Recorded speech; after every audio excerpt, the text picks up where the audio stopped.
Today we're going to talk about the Pericardium Channel and its 9 acupuncture points. We're going to look at function, location, and my clinical pearls. But before we do, I'd like to start talking about the pericardium because sometimes we get confused, right?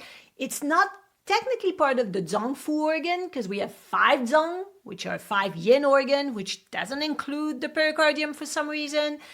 But the Sanjiao, its counterpart, is part of the Fu organs because we have 6 Fu organs. So it's a little bit confusing, right? But the 9 acupuncture points of the pericardium are fantastic and so effective in clinical practice to protect the heart. That's the main function of the pericardium, right? It's peri, which means around, and cardium, which means the heart. So it is the protector of the heart. So we're going to look at this, and then we're going to look at the meridian pathway, and then each point's location and function. Welcome back to my channel. If it's your first time here, I'm Clara from AcuPro Academy, and I create Chinese medicine and acupuncture content for students and practitioners, making it easy to grasp and fun to learn. Let's go.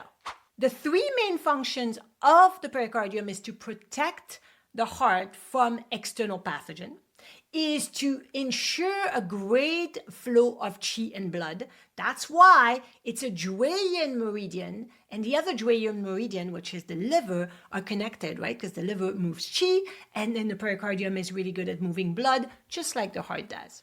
It also maintains stability of the mind because it protects the heart, right? So let's look at what it does for the mind specifically. It protects the heart from emotional stress, such as anxiety, grief, or shock, which affects the heart and the kidney.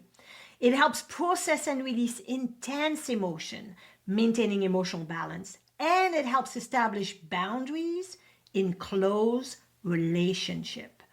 Woo, this is a good one, right? So because it's the protector of the heart, the pericardium also protects us against relationships that are not serving us. It is supposed to protect us. It also supports compassion and emotional connection without compromising personal integrity. The pericardium protects our heart in close, intimate relationship by fostering closeness without abdicating our inner autonomy. Don't you love that? So let's protect our heart using the pericardium. Are you ready? Let's look at its pathway. The pericardium is a Jue Yin meridian. It's a hand Jue Yin. The opposite is the foot Jue Yin, which is the liver meridian. The 2 hours of the day where the pericardium is mostly activated is between 7 and 9 p.m. This is the protector of the heart, right? The pericardium. So this is the time to protect the heart, meaning it's time to calm the mind. So from 7 to 9 p.m. is the time to relax. It's not a time to start exercising, watching the news, or watching something that has a lot of crime and blood, kind of those crime shows. No. It's time to start to prepare to have a good night's sleep and have the mind calm. So it's really a time to relax, to read, to journal, to meditate, maybe do some light yin yoga, but it should be preparing for the night. Okay, so when it comes to the pericardium meridian, let's look at the channel pathway. The previous meridian was the kidney. The kidney had a branch that finished in the heart region. So the next one in the cyclical flow of qi would be the pericardium, which starts in the area or the region of the heart. It is where the pericardium organ is located. So let's look at the pathway. The meridian starts in the pericardium or the chest area, in the heart area, and will descend all the way down to the lower jiao. So it connects to the upper jiao, middle jiao, and lower jiao, because as we know, the counter opposite meridian and organ to the pericardium is the sanjiao. Make sense? Okay. Now it has a branch. So it's funny, the main meridian is very internal, and then the external part where all the points are is actually a branch. So the branch starts in the chest and emerges at pericardium 1, which is on the chest, and then will descend along the medial aspect of the arm to the cubital crease or the elbow crease along the medial aspect of the forearm, which goes right through the wrist, through the palm, and finishes at the tip of the middle finger where it connects to the next meridian, which is the Sanjiao. So it's a very short meridian. It only has 9 points. So it's pretty simple and it only has that one branch. So easy for us. What is the function of the pericardium channel as a whole? Very good for mental disorders, of course, pericardium 6 being one of them with anxiety and calming the mind. Pericardium 7, which is a ghost point for broken heart. So that's also really good. So really good meridian to calm the mind. Anything happening in the chest or heart like palpitation. And the third function is upper digestive tract. Specifically, anything happening with the stomach, Qi rebelling. So anything coming up like nausea, vomiting, acid regurgitation, that is a meridian we're going to use. That's its function as a whole. Good? Awesome.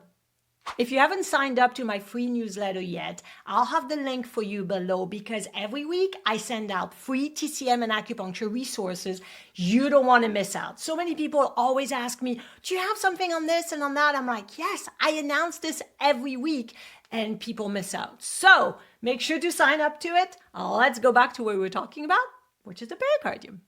The pericardium meridian has 9 acupuncture points bilaterally. And of course, those are all the special points. So we're going to go through all the points just to try to help us remember and connect with those points which are fabulous. Pericardium 1 is 1 cun lateral to the nipple in the 4th intercostal space. The distance between the anterior axillary fold and the cubital crease is 9 cun. So pericardium 2 is 2 cun below the anterior axillary fold between the 2 heads of the biceps brachii muscle. Pericardium 3 is on the transverse cubital crease on the ulnar side of the tendon of the biceps brachii, while lung 5 is on the radial side. So they're really next to each other. Pericardium 4 is 5 cun above the wrist crease between the palmaris longus and the flexor carpi radialis. Pericardium 5 is 3 cun above the wrist crease, still between the palmaris longus and the flexor carpi radialis.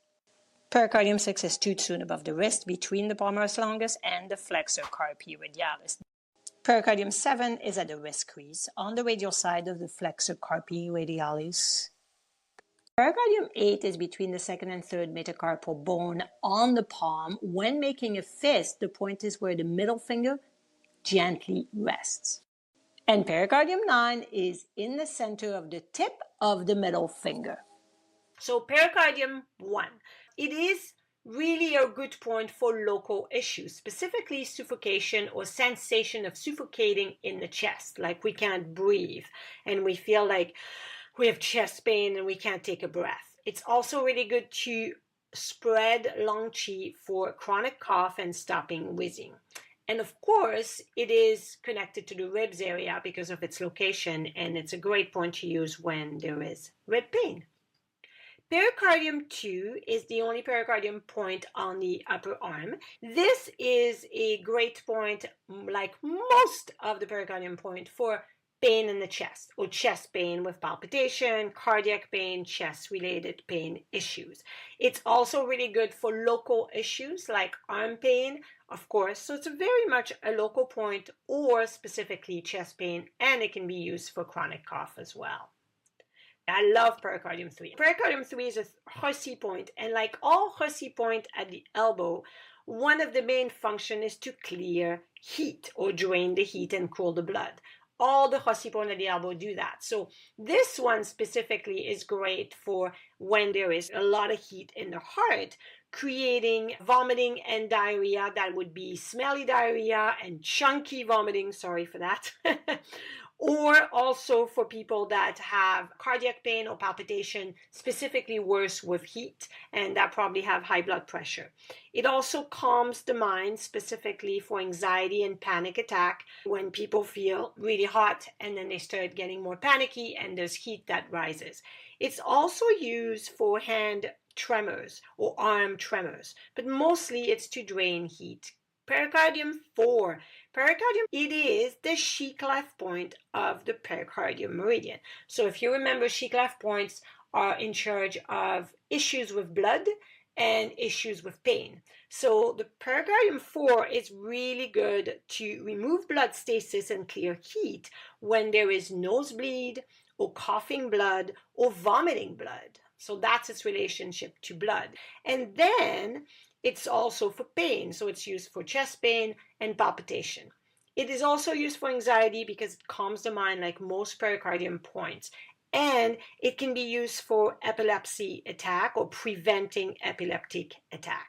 Pericardium 5. This point is a Jing River point. And it's also an intersection of the 3 yin arm meridians. So at this point, pericardium, heart, and lung connect all those 3 meridians. So because of that, it is really a strong point.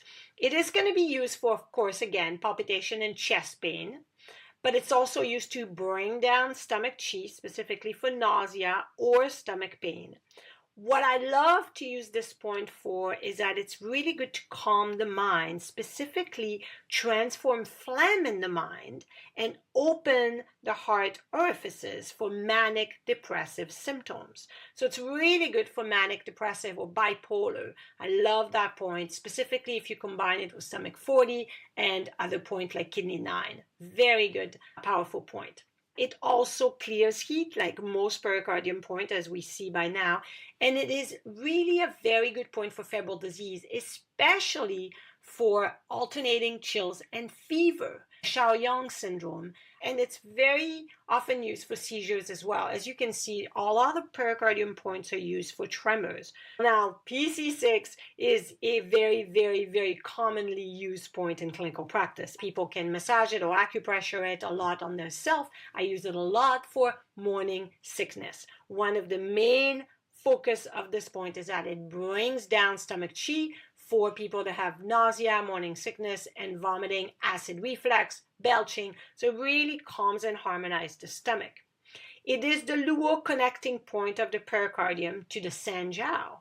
So because of that perspective, it is really good for neck pain because it's related to the sanjiao as well.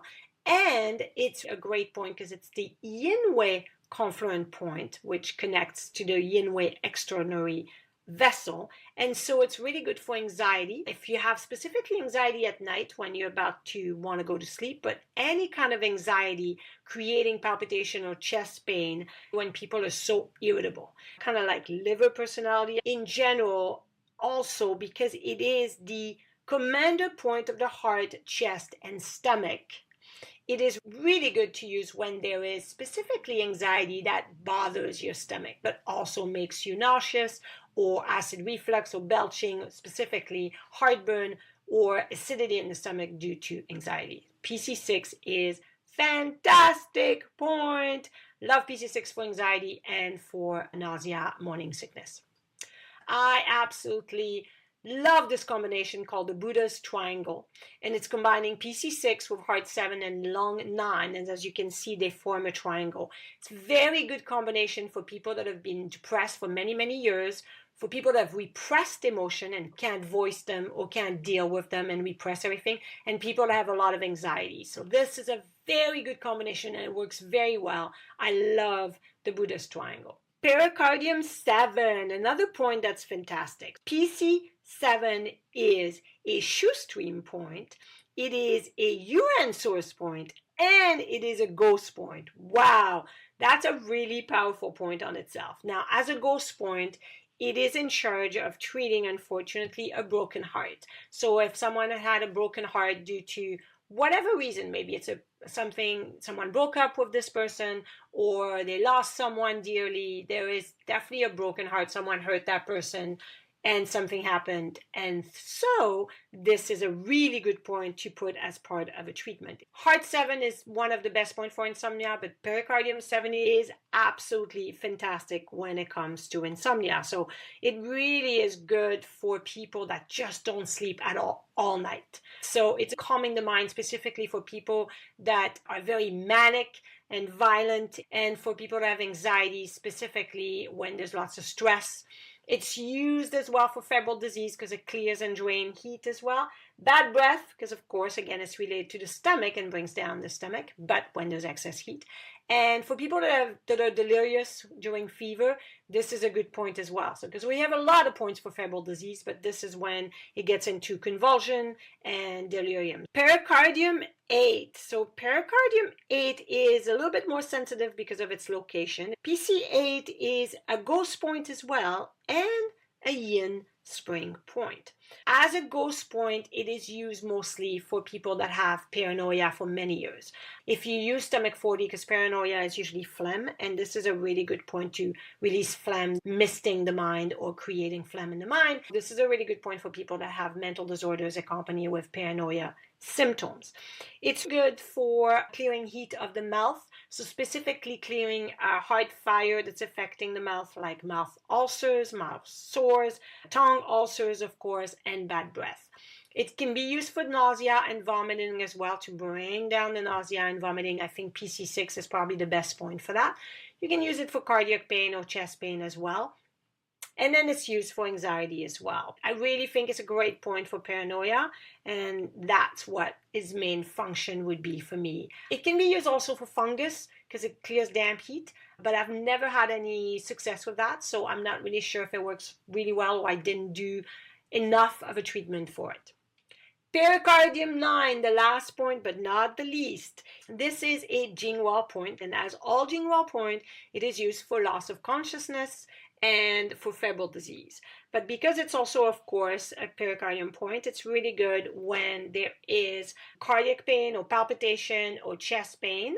But what makes it a little bit different is that it's also used for stiffness of the tongue, specifically due to heat or excess type, or swelling of the tongue, aphasia.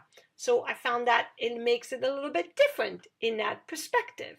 I hope you truly benefited from this. And if you wanted more, here's my playlist of all the acupuncture meridians, points, function, location, and pathways. No matter what, remember, acupuncture rocks!